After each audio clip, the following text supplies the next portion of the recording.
Okay, so I'm getting ready to start my thread here on this old Mustad Viking hook. And I'm not going to start my thread up here. Instead, I'm going to come back a little bit, at least an eye length to an eye length and a half back.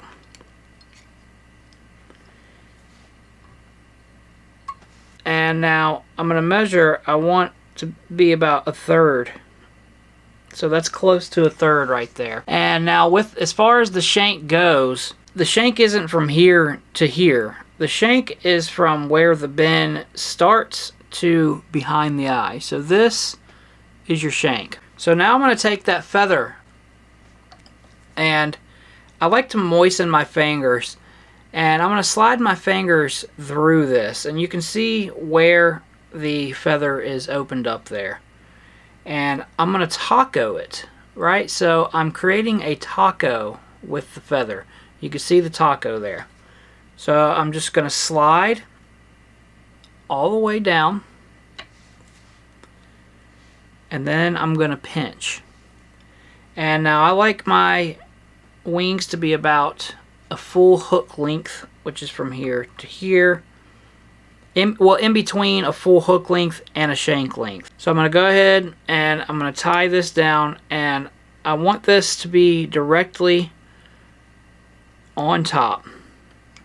Now you can see there the way that it's sitting. And now tying this in is only half the battle.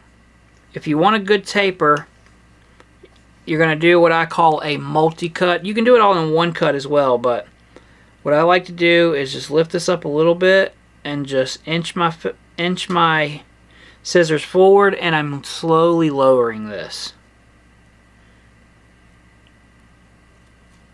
Okay, now I've come a little too far. That's fine. So now when I go down, I'm going to have a nice, smooth, and long taper.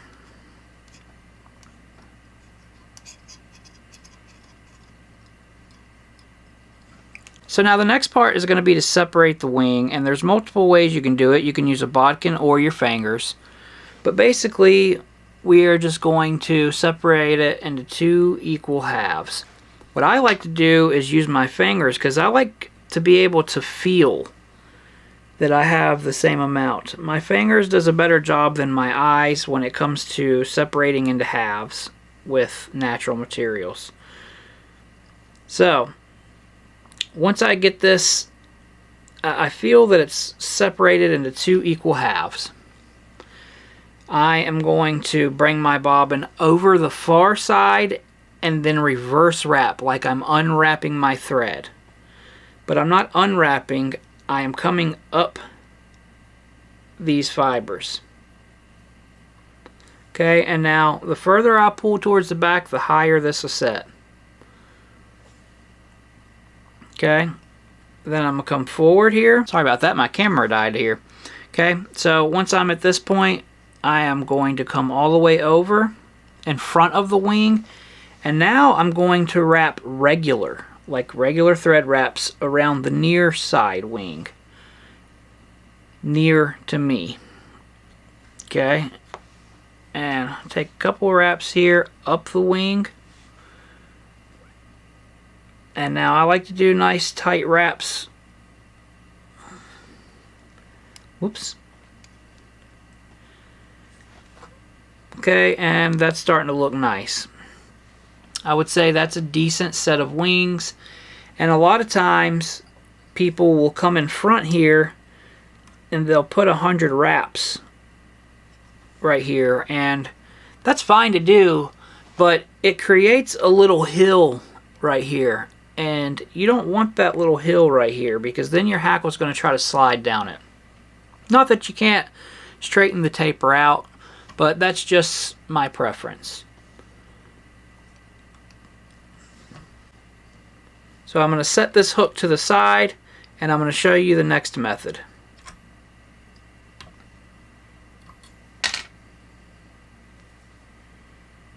So now we're going to do the same thing with 2 feathers. Now, what I like to do, and this is only going to be if you have a good collection of wood duck. Wood duck can be expensive. But I'm going to come here and I am going to take the fibers off of both sides until I can push this up and it's all flat across. But I don't want too many fibers. Like, that's a little much there. That's double the length of my shank almost. So I'll take off just a little bit more. And that looks about good. Once I swipe these up, that's about a shank length. So then I'm going to come to my other feather and I'm going to do the same thing. So I'm going to check this out. That looks very close to the same. And then I'm going to put these back to back. Looks like I have a few extra fibers here on the top. So I'll pinch those off. And I'm not using exact match feathers. As we can see here, if I put these bottom of stem to bottom of stem, one of them is a lot longer than the other one. Okay? You might not be able to tell, but they definitely are. So as long as I have the same amount of fibers on both sides and everything lines up here, I'm going to put these back to back with each other. Okay, and I'm going to make sure the tips are perfectly lined up. And I usually do that by just looking at them and pinching them together. So now I'm going to come forward and I'm going to inch my way. And as I'm pulling forward, I'm going to grab and I'm going to pinch this down. Okay, until I get exactly what I want. But I want these to be separated out and ready to tie in. So if I don't get it right, then I'll do it again. Okay, so now you can see here how it is. So now I'll do the same thing. I'm going to pinch wrap these right on the top. And I'll only take a couple wraps before I cut this off. And as you see here, we have a nice little splay side to side. And the reason I only take a couple wraps is for the taper. Because if I come all the way down here and then cut, then my taper stops right here. So instead, after I take my initial couple wraps, I'm very gentle and I'm not going to cut down as far this time. And now my taper should be perfect.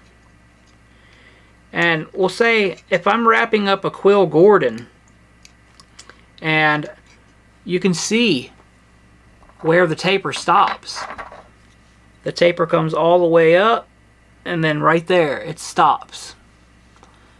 And it's not that big of a deal that it stops right there because you can use your thread to build a taper, but you don't want really thread stacked on top of thread when you're trying to wrap hackle. And all the while when I'm doing this, I'm trying to keep my thread relatively flat. So I'm going to come back up. And another thing that helps with the taper, once I get to the flat part right here, I'm going to tighten my thread a little bit just in that spot. And then I'm coming forward. So now, since I tied in those feathers the way that I did, they're pretty much already separated out. I can see which feather was which feather. Well, I've lost it now, but before I started messing with it there, I could see what was what. And again, I'm going to come over. So, from my view, I'm going to come over like this and then grab that wing. So we're going to come over the top, grab the wing, and now I put a decent amount of tension on it. And now as much as I pull this towards the back, it's going to stand that up. Just like that. So take a couple wraps. Now I'm in front of this wing. I take one more wrap. And now I'm going to wrap normal instead of wrapping like I'm undoing my thread. And you can see here, when I pull on this, you can see it standing that wing up. But you can also see it pull in the far wing. So you have to make sure that you're not putting too awful much on it.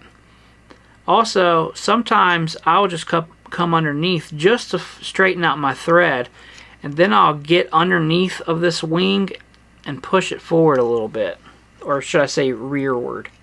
Push it towards the left for a right-handed person.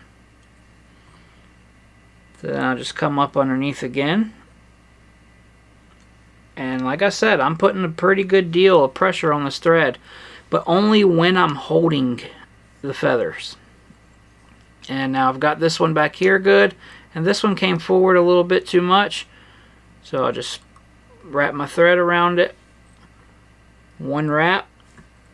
And pull it to where it's straight. Come under. Like that. And then my thread is back around.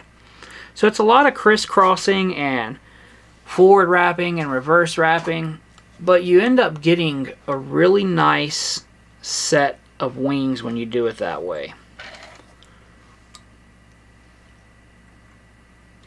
So I'm going to go ahead and hit it with a 2-turn here because I am going to finish tying this fly. Just not on this video. I'm going to grab it here. And as you can see, that's a decently tied set of wings. Nothing wrong with that. And if I needed to thin them out or make them wider, I do it kind of how I do it with deer hair. I will do really light wraps to thin my wings, and if I want it to splay a little bit, I'll put a little bit more pressure on it. Or you can just come in here with your fingers and, you know, spread it out. And as you can see here, spreading it out doesn't really do it justice, but it does help. So anyway, I hope this tutorial helped you guys, and I hope that after this you are able to confidently tie these types of wings. One more tip, don't spread these super far apart. Unless you're trying to do some type of spinner fly, you don't really want to do that. It's okay to have them a little apart, but for the rule of thumb for me, I like to have them spread at the top, at the tips, no more than a full hook. That's even a little much, honestly, but I like them to be about a hook shank spread at the tops. So yeah, appreciate you guys for being here, and I will catch you on the fly.